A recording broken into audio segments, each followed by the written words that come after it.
On Mother's Day, I received a card and my daughter made me read it out loud. Roses are red, violets are blue. You're a heavy burden, no one wants you here. Everyone laughed at me. My name is Grace. I'm 74 years old, and that was the worst humiliation of my life. It was Sunday morning. The sun was streaming through the living room windows when I arrived at my daughter Danielle's house to celebrate my day. I was wearing my favorite green dress, the one that always made me feel elegant. I had brought fresh flowers and sweet treats for my grandkids. "Grandma Grace!" the little ones shouted, running toward me. Their hugs filled my heart with joy. For a moment, everything seemed perfect. Michael, my son-in-law, barely greeted me with a quick, dry nod. Danielle came out of the kitchen with a smile that didn't reach her eyes. "Mom, so glad you made it. We have a special surprise for you." I sat on the sofa surrounded by my family. The grandkids settled at my feet, full of anticipation. Danielle pulled a pink card from her purse and handed it to me. "It's from all of us, Mom. Read it out loud so everyone can hear." My hands trembled slightly as I opened the envelope. The card had little flower drawings the kids had made. How sweet, I thought. I started to read in a clear, excited voice. "Roses are red, violets are—" My voice cracked. The next words hit me like punches. "You're a heavy burden. No one wants you here. Your time has passed. It's time for you to go. Signed, your family who can't stand you anymore." The silence was deafening for 3 eternal seconds. Then Michael started to laugh, a cruel, mocking laugh. Danielle covered her mouth, but I could see she was laughing too. Even the kids, not fully understanding, started to giggle because the adults were. "Did you see your face, Mom?" Danielle said between laughs. "You should have seen yourself, Michael. Did you get a picture?" My heart shattered. Tears began to roll down my wrinkled cheeks. The card fell from my trembling hands to the floor. "It's just a joke, Mom," Danielle continued, but there wasn't an ounce of remorse in her voice. "Don't take it so seriously. You've always been so dramatic." Michael walked over and picked up the card from the floor. "Yeah, Grace, we were just playing around. But you know," he paused uncomfortably, "lately you've been a bit too present. Maybe you should consider other options." "Other options?" I asked, my voice breaking. "Well, you know," Danielle said, sitting in front of me, "there are some really good senior living communities for people your age, places where you can be with people like you. You'd be more comfortable." The word senior living rang in my head like a death sentence. My own children wanted to get rid of me like I was old junk. But I thought, my voice was barely a whisper, I thought I was coming to celebrate Mother's Day with you. "And you are, Mom," Michael interjected in a condescending tone. "It's just time to be realistic. You're not young anymore. You need special care, and we have our own lives." The grandkids looked at me, confused. The oldest, barely 8 years old, came over and took my hand. "Grandma, why are you crying?" Before I could answer, Danielle pulled him away. "Come here, son. Grandma's fine. She's just being sentimental." I sat there, feeling more alone than I had ever felt in my life. On the day that was supposed to celebrate my motherhood, my own daughter had publicly humiliated me, turning me into the family's cruel joke. I slowly got up, my legs shaking. I should just go." "Okay, Mom." Danielle didn't even stand up to say goodbye. "We'll call you later." I walked to the door with what dignity I had left, but inside my world had completely fallen apart. That night, in my empty house, I cried until there were no more tears. But something had changed in me. The humiliation had woken up something that had been dormant for years. It was time for my family to learn the truth about who Grace really was. The next day, I blocked all of them. But first, I needed to remember how I had arrived at such a painful moment. I sat in my favorite armchair, the same one where I had nursed Danielle 45 years ago, and let the memories flow like a movie in my mind. It all started when I was 29 years old. Danielle's father abandoned us when she was only 3. One morning, he simply wasn't there. He left a note on the kitchen table. "I can't do this life. I'm sorry." He didn't even say goodbye to his daughter. I remember that night, holding Danielle as she cried, asking for her dad. "Daddy had to go far away, my love," I whispered, promising myself that she would never go without anything. And I kept that promise. I worked double shifts at the textile mill for 15 years. My hands were full of calluses from sewing uniforms late into the night. Every extra cent I saved for Danielle's education. When she was 17 and wanted to study nursing, I sold my mother's jewelry. It was the only valuable thing I owned. But I saw the bright eyes of my daughter talking about her dream, and I didn't hesitate for a second. "Mommy, are you sure?" she asked me that day.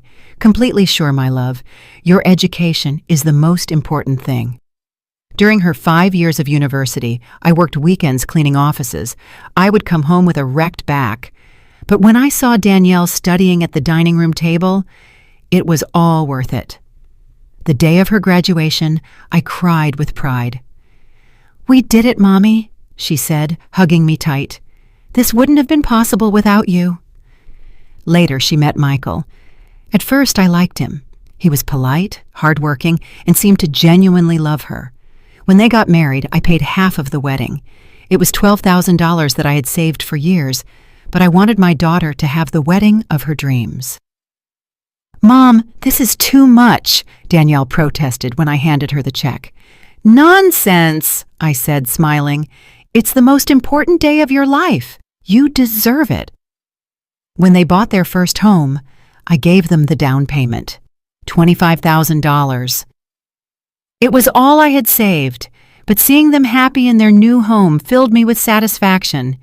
Then the grandkids arrived, 2 beautiful little ones who became the light of my life. When Danielle returned to work after her maternity leave, I became their free babysitter. Every day for 3 years, I walked 6 blocks to their house at 6 in the morning. I made the kids breakfast, dressed them, took them to the park, fed them, bathed them, and read them stories. When Danielle came home from work, the house was clean and the children were happy. "I don't know what we'd do without you, Mom," Danielle used to tell me in those days. "You're an angel." But gradually, something changed. The thank yous became less frequent. My opinions about the children started to be considered as interference. When I suggested that the youngest needed to see the pediatrician for his persistent cough, Michael told me, "Grace, we're the parents here." The first time they spoke to me like that, I stayed quiet. I thought maybe I had been too nosy. Then the subtle comments started. "Mom, you don't have the energy you used to for watching the kids." "Grace, I think you got the kids' vitamins confused again. Maybe you should rest more at home." But I kept going every day. I kept helping. I kept giving my all. 2 years ago, when Michael lost his job, I started giving them $500 a month so they wouldn't lose the house. "It's just temporary," they said, "just until Michael finds something better." Michael found a new job 6 months later, but they never told me to stop sending the money. They just kept receiving it as if it were their right. When the kids needed new computers for school, I paid $2,000 without being asked. When Danielle's car broke down, I gave them $4,000 for the repairs. When they wanted to remodel the kitchen, I contributed $8,000. Little by little, I became the silent provider, the one who was always there to solve their financial problems, but who was no longer invited to important family decisions. A year ago, Danielle organized a family dinner for Michael's birthday. I found out by chance when one of my grandkids mentioned the secret party they had. "Why didn't you invite me?" I asked Danielle over the phone. "Oh, Mom, it was a really small thing, just the 4 of us. We thought you'd be bored." But I saw the photos on social media. There were 20 people, Michael's relatives whom I knew well. Everyone had been invited, except me. That night, I cried in silence, but I told myself it must have been an oversight. Oversights became a routine. They forgot to call me on my birthday. They canceled our lunch dates. When I showed up unannounced, they always seemed annoyed by the interruption. But the final straw came 3 months ago. I was at their house helping with dinner when I overheard Michael talking on the phone on the patio. "Yeah, my mother-in-law lives alone. She's getting really dependent. No, she's not sick, but you know how they are at that age. Yes, we're looking at options to move her to a proper place." I froze behind the door. My own son-in-law was planning to get rid of me like I was old furniture. That night, I couldn't sleep. I had given my whole life, all my money, all my love to this family, and now I was just an obstacle they wanted to get rid of. But they didn't know something very important about me, something I had kept secret for decades.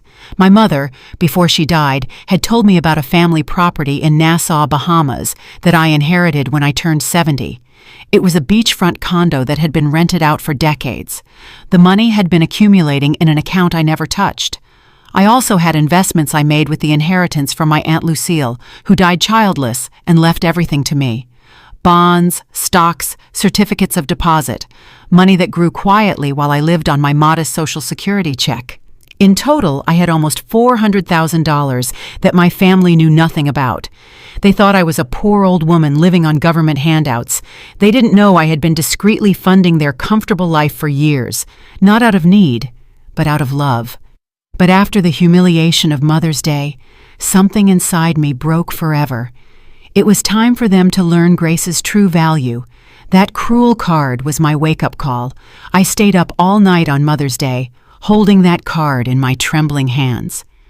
The words kept echoing in my head. You're a heavy burden. No one wants you here.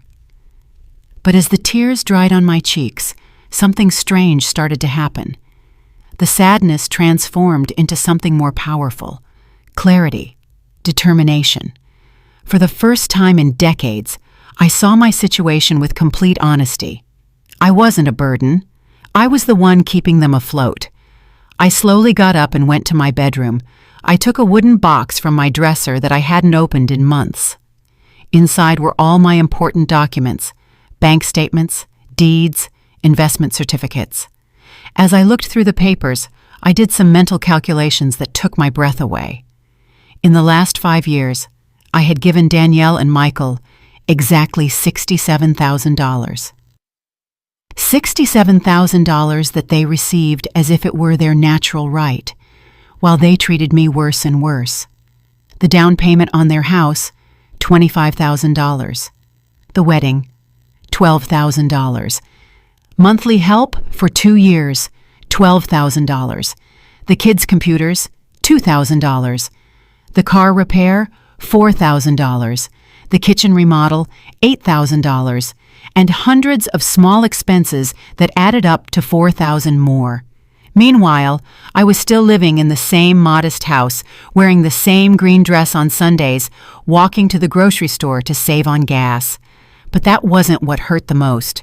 What really broke my heart was remembering how their treatment of me had changed. I remembered my oldest grandson's birthday 6 months ago.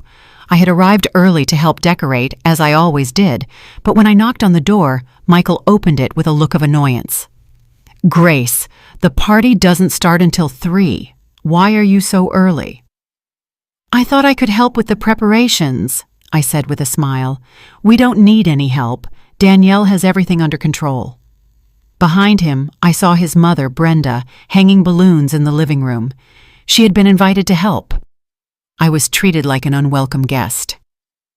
"I can wait outside until 3, I mumbled, feeling humiliated.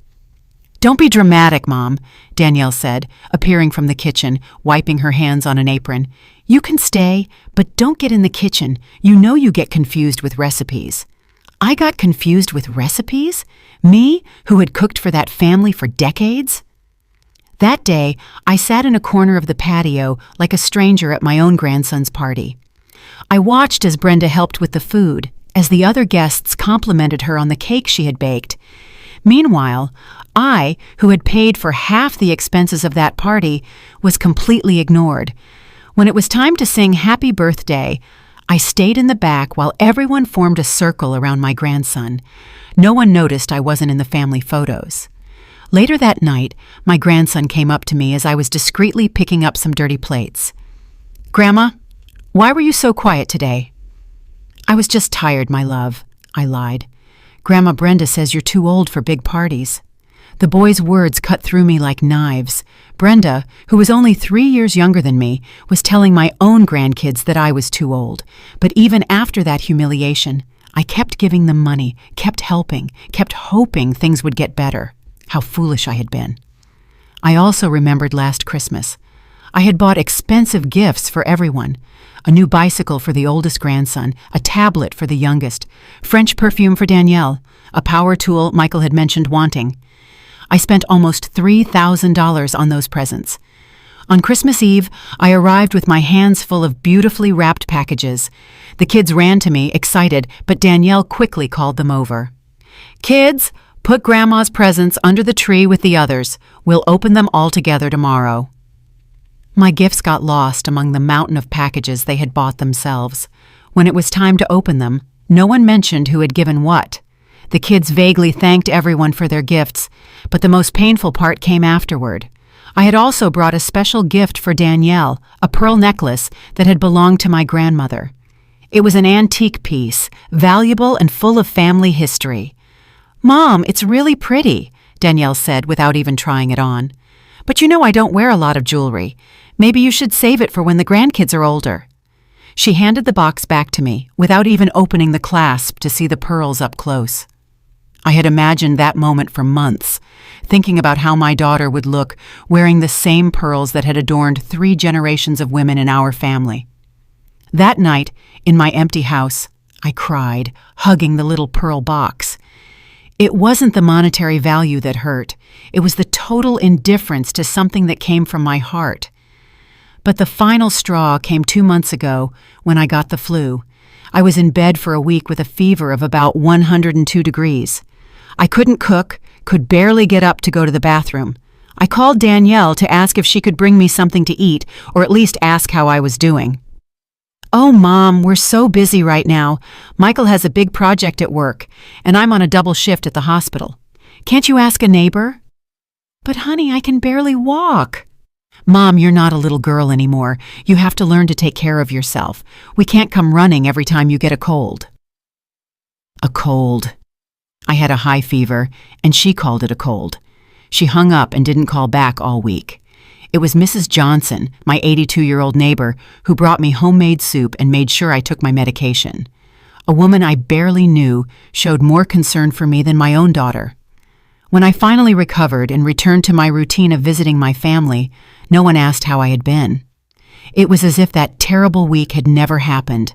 And now, sitting with those bank documents in front of me, I understood with painful clarity what my real place was in my family's life. I wasn't the beloved grandmother. I was the emotional ATM. When they needed money, there was Grace. When they needed a free babysitter, there was Grace. When they needed a scapegoat for their frustrations, there was Grace. But when Grace needed love, care, respect, or simply a phone call during an illness, Grace didn't exist. That night, I made the hardest decision of my life. I took out my old laptop and logged into my online banking for the first time in months. I had to make some important changes. First, I canceled the automatic $500 monthly transfer to Danielle's account. Second, I closed the joint savings account we had opened for family emergencies, which only they used. Third, I changed my will. Everything I had designated for Danielle and Michael would now go to a foundation for abandoned seniors. And fourth, I did something I never thought I would do. I bought a plane ticket. It was time to see that property in Nassau I had inherited. It was time to start the life I deserved. But before I left, I was going to make sure my family understood exactly what they had lost. It was Tuesday morning when I executed my plan.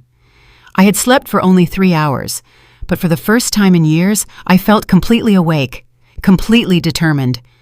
I got dressed in my most elegant gray suit, the one I had bought for Danielle's university graduation, but had barely worn. I carefully applied my makeup and styled my hair into a sophisticated bun. I wanted to look like the powerful woman I really was, not the needy old lady they thought I was. First, I went to the bank. My financial advisor, Mr. Henderson, was surprised to see me so early. "Mrs. Grace, how can I help you today?" "I need to make several important changes to my accounts," I said, in a firm voice. Over the next 2 hours, I completely reorganized my finances. I canceled all the automatic transfers to Danielle's accounts. I closed the joint account we had opened 3 years ago. I transferred money from my investments to my main checking account. "Are you sure about these changes, ma'am?" Mr. Henderson asked, clearly worried. "These are very big moves. Completely sure. It's my money, and I can do what I want with it. Then I went to my lawyer's office, Mr. Franklin, who had handled my family's legal affairs for decades. I need to completely change my will, I announced without preamble. Mr. Franklin, an older man who had known me since Danielle was a child, took off his glasses and looked at me with concern. Grace, is everything okay? This is a very drastic change. Everything is perfectly fine. For the first time in years, I see things with total clarity. I explained exactly what I wanted. Everything I had designated for Danielle and Michael would now go to a foundation for homeless seniors. I also established a trust for my grandkids that they could only access when they turned 25, and only if they maintained genuine contact with me, not out of family obligation. Grace, don't you think you should think about it for a few more days? These decisions are irreversible. I've had 74 years to think about it, Mr. Franklin, and the last 5 years have taught me everything I needed to know. I signed the documents with a steady hand. There was no shaking, no doubt. My next stop was the travel agency. I had researched my property in Nassau all night. It was a 3-bedroom condo in a beautiful neighborhood. It had been rented for years by a property management company, generating income that was accumulating in a Bahamian account I had never touched. I want to fly to Nassau this Friday, I told the travel agent. Is it a tourist trip, ma'am? No, it's a liberation trip. I bought a first-class ticket. If I was going to start my new life, I would do it in style. But before I left, I had to do one more thing. I had to write the letters. I got home at noon and sat down at my desk. I took out elegant letterhead I had bought years ago but never used. It was time to explain to my family exactly what had happened. The first letter was for Danielle. My dearest daughter, by the time you read this letter, I will be on my way to Nassau, where I will live in the property I inherited from my family that you didn't know existed. I have made the decision to cut all financial support I have been giving you for the past few years. The $500 a month you received has been permanently canceled. The joint account you used for emergencies has been closed. Don't take this as a punishment, but as a lesson in independence that I should have taught you a long time ago. For decades, I gave you everything I had: my time, my money, my energy, my unconditional love. But at some point, you decided that I was a burden instead of a blessing. The Mother's Day card was simply the last straw. But the problem started much earlier, when you stopped seeing me as your mother and started seeing me as your personal maid and private bank. I have changed my will. My inheritance will now be given to people who truly value generosity and family love. Your children will have access to a trust when they turn 25, but only if they prove they can maintain a genuine relationship with me. Do not look for me for money. Do not call me to ask me to come back. Do not send the grandkids to emotionally manipulate me. If you really want to get your mother back, you're going to have to prove that you value me for who I am, not for what I can give you. Your mother, who has finally learned to value herself, Grace. The second letter was for Michael. Michael, I never saw you as just my son-in-law. I accepted you as the son I never had, but you turned me into the awkward mother-in-law you wanted to get rid of. I heard your phone conversation 3 months ago when you were talking about finding a proper place to move me, as if I were old furniture getting in the way. What you didn't know is that a proper place was always in my hands. I have a property in Nassau, investments that generate more money than you make in a year, and the financial freedom to live wherever and however I choose. For years, I quietly funded your